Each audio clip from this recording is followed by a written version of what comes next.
क्या आपने कभी सोचा है कि कुछ टीमें या लोग बार बार जीत कैसे जाते हैं, जबकि बाकी लोग उतने ही मेहनती होने के बावजूद पीछे रह जाते हैं? क्या फर्क सिर्फ टैलेंट का है या सोचने के तरीके का? सोचिए, अगर आपकी टीम, आपका दिमाग और आपकी सोच सब मिलकर एक नई ताकत बन जाए, तो आपकी जिंदगी कितनी बदल सकती है। आज की इस कहानी में हम जानेंगे कि असली ताकत अकेले में नहीं, बल्कि अलग अलग सोच के मेल में छिपी होती है। आज हम बात करेंगे एक बेहद दिलचस्प और सोच बदल देने वाली किताब की, rebel ideas bye Matthew Syed. ये किताब हमें सिखाती है कि सफलता सिर्फ स्मार्ट लोगों से नहीं आती, बल्कि अलग अलग नजरियों और सोच के मेल से आती है। अगर आप अपने करियर में आगे बढ़ना चाहते हैं, बेहतर फैसले लेना चाहते हैं या जिंदगी में नई ऊंचाइयों तक पहुंचना चाहते हैं, तो ये कहानी आपके लिए है। तो चलिए शुरू करते हैं इस सफर को। अध्याय 1, विविधता की असली ताकत। क्या आपने कभी सोचा है कि कुछ टीमें साधारण लोगों के साथ भी असाधारण परिणाम कैसे बना देती हैं, और कुछ जगहों पर बहुत सारे बुद्धिमान लोग होने के बाद भी सफलता दूर क्यों रह जाती है? क्या फर्क सिर्फ मेहनत का है? नहीं, असली फर्क सोच का है, और उससे भी बड़ा फर्क है अलग अलग सोच का।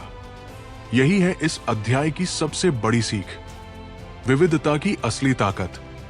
हम अक्सर मानते हैं कि अगर हमारे आसपास हमारे जैसे लोग हों, जो हमारी तरह सोचते हों, तो काम आसान हो जाएगा। हाँ, काम आसान तो हो सकता है, लेकिन महान नहीं बन सकता, क्योंकि जब सब एक जैसा सोचते हैं तो नए रास्ते पैदा नहीं होते। नई दिशा वही जन्म लेती है जहां विचार अलग होते हैं। मैथ्यू कहते हैं, अगर एक कमरे में बैठे सभी लोग एक ही बात सोच रहे हैं, तो आधे लोग अनावश्यक है। ये बात सुनने में थोड़ी कठोर लग सकती है, लेकिन इसमें गहरी सच्चाई छुपी है। सोचिए, अगर 10 लोग एक ही समाधान लेकर आए, तो उसमें नया क्या है? लेकिन अगर एक व्यक्ति भी अलग नजरिया लाए, तो वही पूरी दिशा बदल सकता है। यही डाइवर्सिटी है, और यहां डाइवर्सिटी का मतलब सिर्फ अलग भाषा, अलग शहर या अलग संस्कृति नहीं है, बल्कि सोच की विविधता, अनुभव की विविधता और समस्या को देखने के तरीके की विविधता। मान लीजिए, एक पुल बनाना है, एक इंजीनियर उसकी मजबूती देखेगा, एक पर्यावरण विशेषज्ञ प्रकृति पर उसका असर देखेगा, एक आम नागरिक अपनी सुविधा देखेगा, और एक कलाकार उसकी सुंदरता देखेगा। अब अगर सिर्फ इंजीनियर फैसला ले, तो शायद पुल मजबूत बने, लेकिन अधूरा हो। लेकिन जब सबकी सोच जुड़ती है, तभी एक बेहतर और संतुलित समाधान बनता है। यही है असली शक्ति। अब एक और आसान उदाहरण लेते हैं। मान लीजिए आप एक छोटा व्यवसाय शुरू करना चाहते हैं।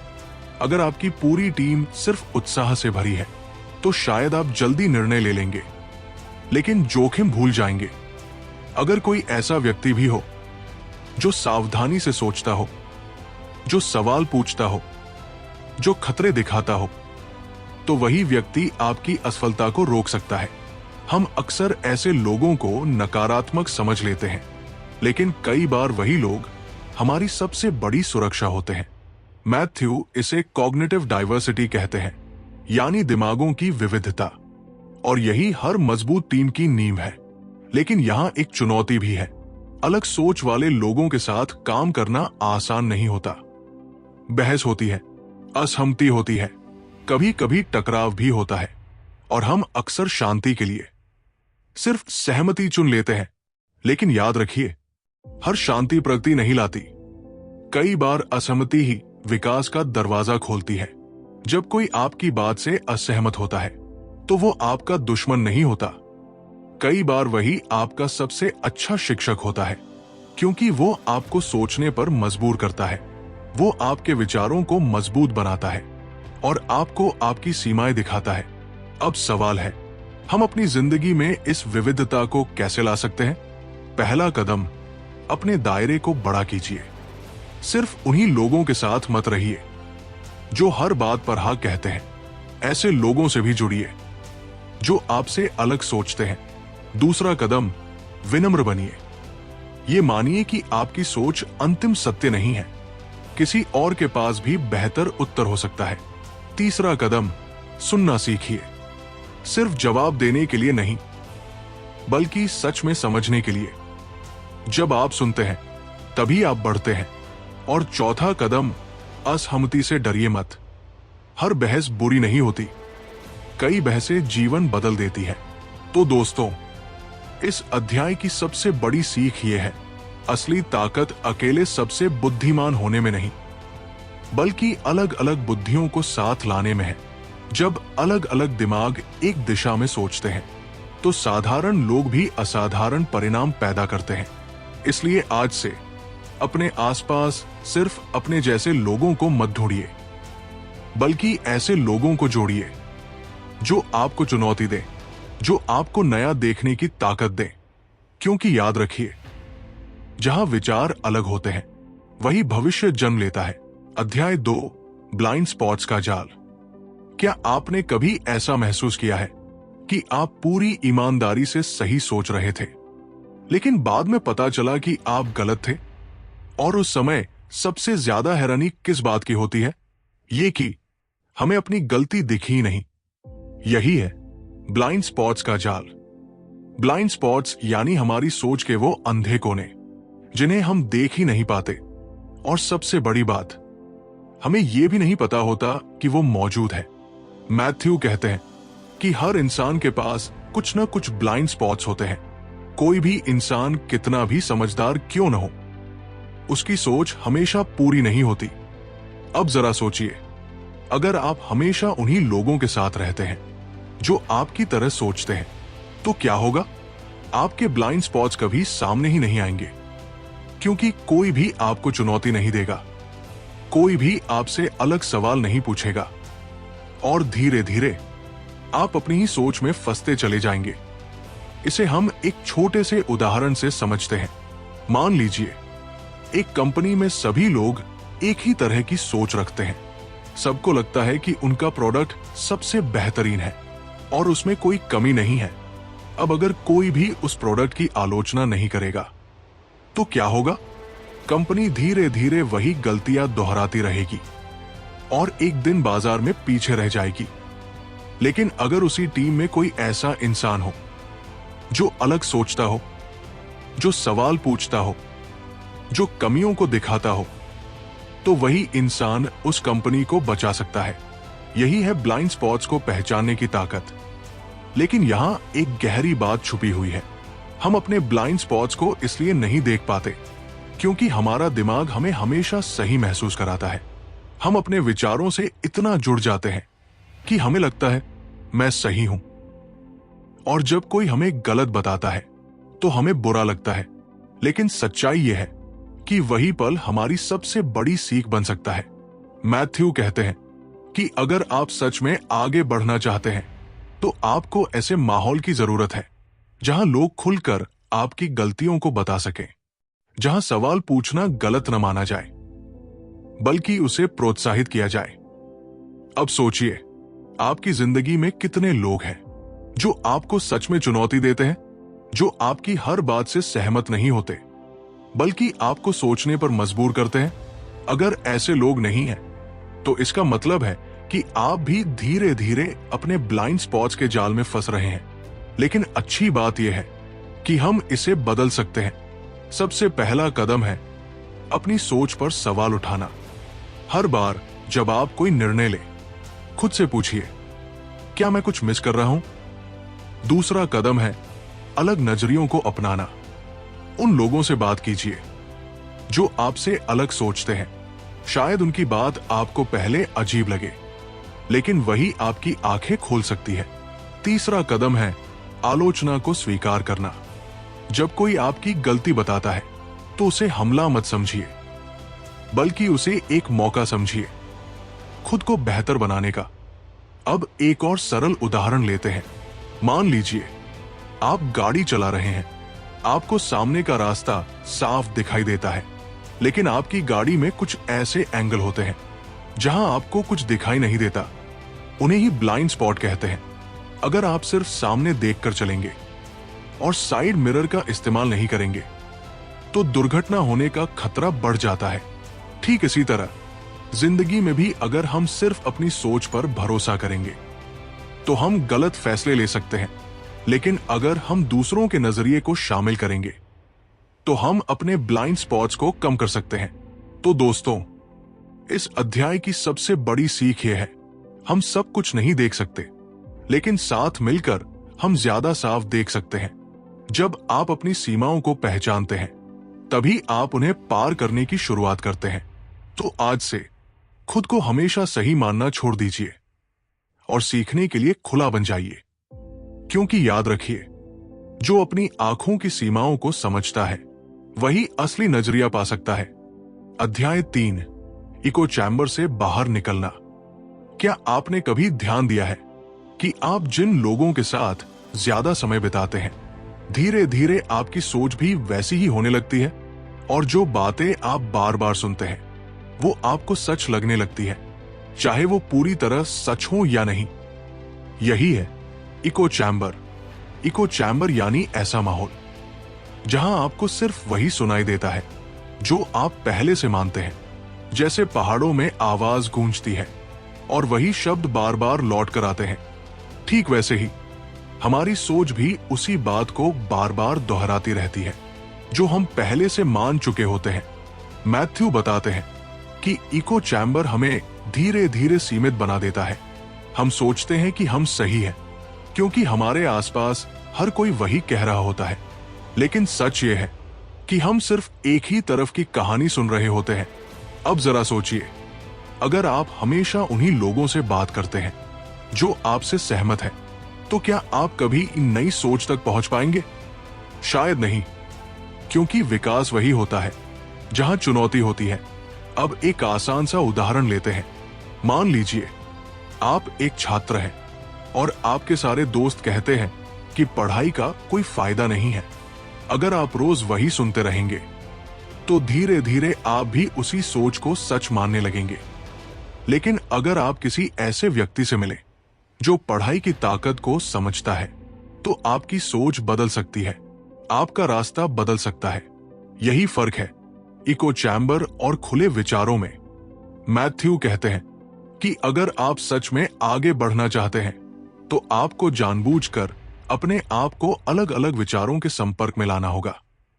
मतलब, सिर्फ वही मत सुनिए जो आपको अच्छा लगे, बल्कि वो भी सुनिए जो आपको चुनौती दे। शुरुआत में ये असहज लगेगा, आपको लगेगा कि सामने वाला गलत है, लेकिन धीरे धीरे आप समझेंगे कि हर नजरिए में कुछ न कुछ सच्चाई होती है। अब एक गहरी बात समझते हैं, इको चैम्बर सिर्फ बाहर नहीं होता, वो हमारे दिमाग के अंदर भी होता है।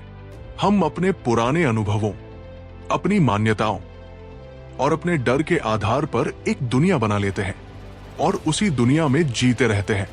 इसलिए बाहर निकलने का पहला कदम है खुद से सवाल करना, क्या मैं सिर्फ वही मान रहा हूं जो मुझे आसान लगता है? क्या मैं नई सोच को मौका दे रहा हूं?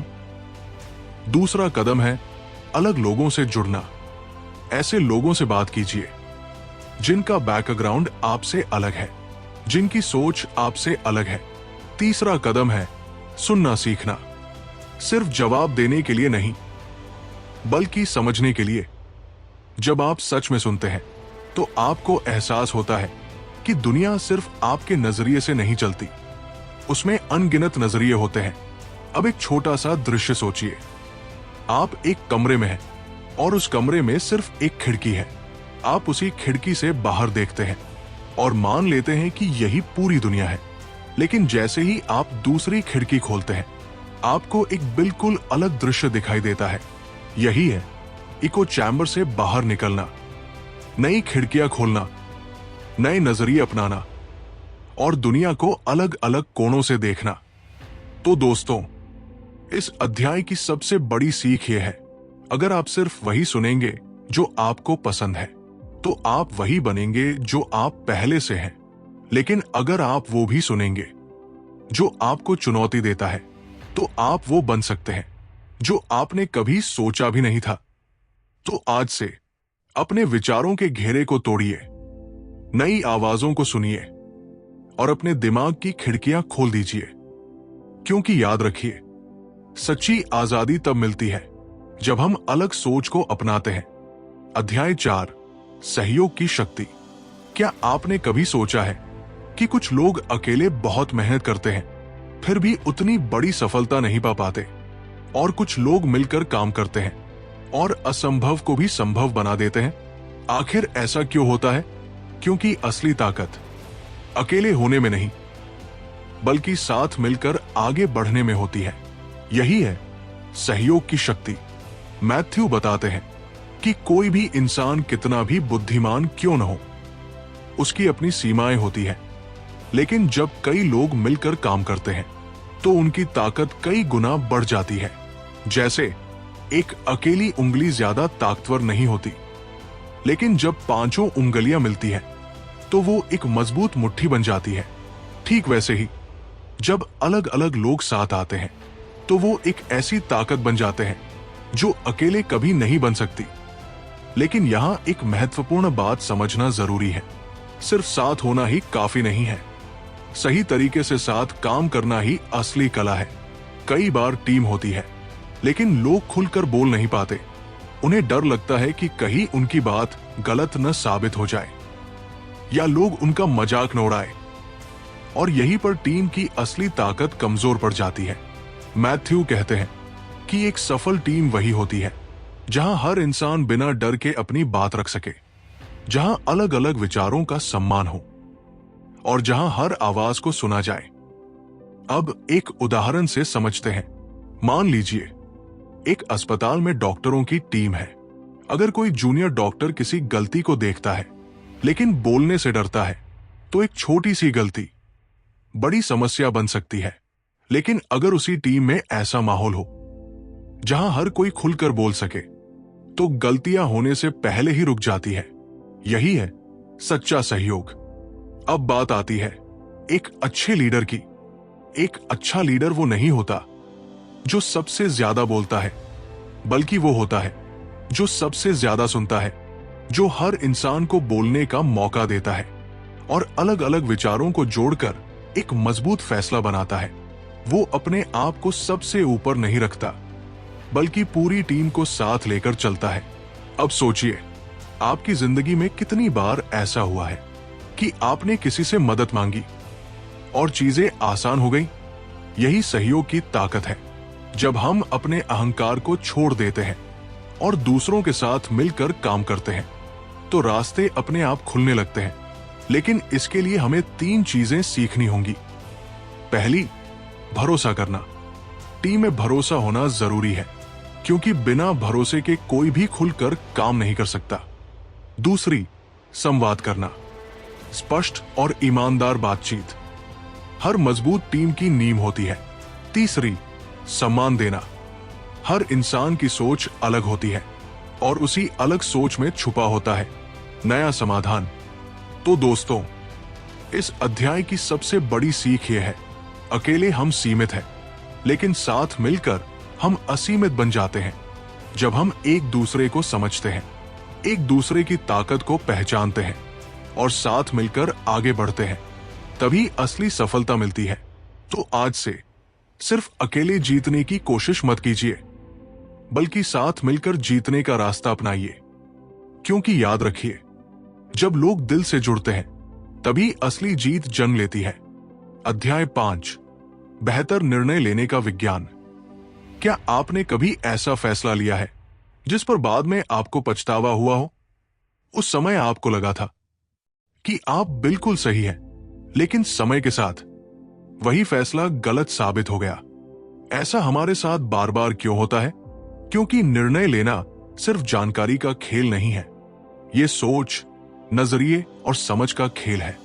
मैथ्यू बताते हैं कि हम अक्सर फैसले अकेले लेते हैं और यहीं पर हम सबसे बड़ी गलती कर बैठते हैं, क्योंकि हमारा दिमाग हमें हमेशा पूरी तस्वीर नहीं दिखाता। हम अपनी सोच, अपने अनुभव और अपने विश्वास के आधार पर निर्णय लेते हैं और यही चीज हमें सीमित कर देती है। अब जरा सोचिए, अगर एक ही इंसान के पास पूरी सच्चाई नहीं है तो क्या अकेले लिया गया फैसला हमेशा सही हो सकता है? शायद नहीं। यही कारण है कि मैथ्यू कहते हैं, बेहतर निर्णय लेने का सबसे अच्छा तरीका है अलग अलग नजरियों को जोड़ना। जब कई लोग मिलकर किसी समस्या को देखते हैं तो हर व्यक्ति उस समस्या का एक अलग हिस्सा समझता है, और जब ये सारे हिस्से जुड़ते हैं तभी पूरी तस्वीर सामने आती है। अब एक आसान सा उदाहरण लेते हैं। मान लीजिए आप एक नया व्यवसाय शुरू करना चाहते हैं। अगर आप अकेले फैसला लेंगे तो आप शायद सिर्फ अपने उत्साह को देखेंगे, लेकिन अगर आप किसी अनुभवी व्यक्ति से बात करेंगे तो वो आपको जोखिम बताएगा। अगर आप किसी ग्राहक से बात करेंगे तो वो आपको जरूरत बताएगा, और अगर आप किसी विशेषज्ञ से बात करेंगे तो वो आपको रणनीति बताएगा। अब सोचिए, इन सभी नजरियों को मिलाकर लिया गया फैसला कितना मजबूत होगा। यही है बेहतर निर्णय लेने का विज्ञान। लेकिन यहां एक और जरूरी बात है, सिर्फ अलग अलग विचार सुनना ही काफी नहीं है, उन्हें सही तरीके से समझना और संतुलित करना भी जरूरी है। कई बार बहुत सारे विचार हमें भ्रमित कर देते हैं और हम निर्णय लेने से डरने लगते हैं। इसलिए एक अच्छा निर्णय वही होता है जो सोच समझ कर लिया गया हो और जिसमें अलग अलग नजरियों का संतुलन हो। मैथ्यू बताते हैं कि हमें अपने अहंकार को किनारे रखना होगा। हमें यह मानना होगा कि हम गलत हो सकते हैं और किसी और की बात हमसे बेहतर हो सकती है। यही सोच हमें सही निर्णय लेने के करीब ले जाती है। अब एक छोटी सी कल्पना कीजिए, आप एक पहेली हल कर रहे हैं और आपके पास सिर्फ कुछ टुकड़े हैं। क्या आप पूरी तस्वीर देख पाएंगे? नहीं, लेकिन जब अलग अलग लोगों के पास मौजूद टुकड़े मिलते हैं तभी पूरी तस्वीर बनती है। ठीक वैसे ही हमारे फैसले भी तभी बेहतर होते हैं जब हम अलग अलग नजरियों को जोड़ते हैं। तो दोस्तों, इस अध्याय की सबसे बड़ी सीख यह है, सही निर्णय वही है जो कई नजरियों से गुजर कर आता है। जब आप दूसरों की सोच को अपनाते हैं तो आपके फैसले सिर्फ तेज नहीं बल्कि सही भी होते हैं। तो आज से अकेले निर्णय लेने की आदत छोड़ दीजिए और अपने आसपास के लोगों की बुद्धि का सहारा लीजिए, क्योंकि याद रखिए, जब कई दिमाग मिलकर सोचते हैं तभी सही रास्ता बनता है।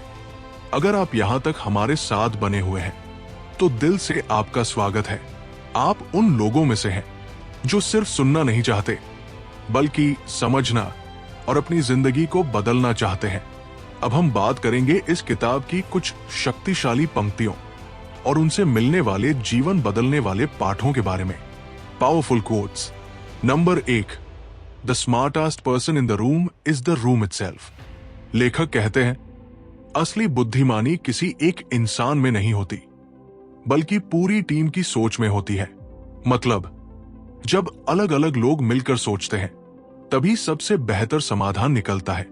Number 2, difference is not a problem, it is a solution. इसका मतलब है, अलग होना कोई कमजोरी नहीं है बल्कि वही हमारी सबसे बड़ी ताकत बन सकती है। जब लोग अलग सोचते हैं तभी नए आइडिया जन्म लेते हैं। Number 3, we are blind to our own blindness. लेखक कहते हैं, हमें अपनी ही गलतियां दिखाई नहीं देती, इसलिए जरूरी है कि हम दूसरों की नजर से भी खुद को देखें ताकि हम बेहतर बन सकें। Number 4, progress depends on cognitive diversity. मतलब, असली विकास तब होता है जब अलग अलग सोच और अनुभव साथ आते हैं। अगर सब एक जैसा सोचेंगे तो कोई नई दिशा नहीं मिलेगी। Number 5, innovation happens when perspectives collide. लेखक कहते हैं, जब अलग अलग नजरिए आपस में टकराते हैं तभी कुछ नया और अनोखा पैदा होता है। मतलब, बहस और अलग सोच से डरिए मत, वही आपको आगे ले जाएगी। Practical lessons. लेसन 1, अलग सोच वाले लोगों से जुड़िए। अपने आसपास ऐसे लोगों को रखें जो आपसे अलग सोचते हैं। उनसे बात कीजिए, उनके नजरिए को समझिए, यहीं से आपकी सोच का विस्तार होगा। लेसन 2, अपनी सोच पर सवाल उठाइए। हर बार जब आप कोई फैसला लें, खुद से पूछिए, क्या मैं कुछ मिस कर रहा हूं? यह छोटा सा सवाल आपको बड़ी गलतियों से बचा सकता है। लेसन 3, आलोचना को अपनाइए। जब कोई आपकी गलती बताए तो उसे नकारिए मत, बल्कि उसे एक मौका समझिए खुद को बेहतर बनाने का। लेसन 4, सुनना सीखिए। सिर्फ बोलना ही जरूरी नहीं है, बल्कि दूसरों को समझने के लिए सुनना और भी ज्यादा जरूरी है। जब आप सुनते हैं तभी आप सीखते हैं। लेसन 5, टीम के साथ फैसले लीजिए। बड़े फैसले अकेले मत लीजिए, दूसरों की राय लीजिए, अलग अलग नजरियों को जोड़िए और फिर निर्णय लीजिए। क्योंकि याद रखिए, जब कई दिमाग मिलकर सोचते हैं तभी सही रास्ता बनता है। अब हम इस किताब के आखिरी पड़ाव पर आ चुके हैं, और अगर हम पूरी यात्रा को एक लाइन में समझें तो ये किताब हमें एक बहुत गहरी सच्चाई सिखाती है। अकेले सोचने से हम सीमित हो जाते हैं, लेकिन साथ मिलकर सोचने से हम असीमित बन जाते हैं। इस किताब ने हमें दिखाया कि असली ताकत सिर्फ ज्ञान में नहीं है, बल्कि अलग अलग नजरियों को जोड़ने में है। जब हम अपने ब्लाइंड स्पॉट्स को पहचानते हैं, जब हम इको चैम्बर से बाहर निकलते हैं, जब हम सहयोग करना सीखते हैं, और जब हम अलग अलग सोच को अपनाकर निर्णय लेते हैं, तभी हम अपने जीवन में सही मायनों में आगे बढ़ते हैं। ये किताब हमें ये भी याद दिलाती है कि हम सब कुछ नहीं जानते, लेकिन साथ मिलकर हम बहुत कुछ समझ सकते हैं। तो दोस्तों, अगर आप अपनी जिंदगी में सच में बदलाव लाना चाहते हैं तो आज से ही अपनी सोच के दायरे को बढ़ाइए, नए लोगों से जुड़िए, अलग नजरियों को अपनाइए और सीखते रहने की आदत बनाइए। क्योंकि याद रखिए, सफलता अकेले नहीं मिलती, वो मिलती है जब अलग अलग दिमाग एक दिशा में सोचते हैं। अब हम लोग इस किताब के आखिरी पड़ाव पर आ चुके हैं, और यही है इस पूरी किताब का सार। जब सोचें मिलती है तभी नई दुनिया बनती है।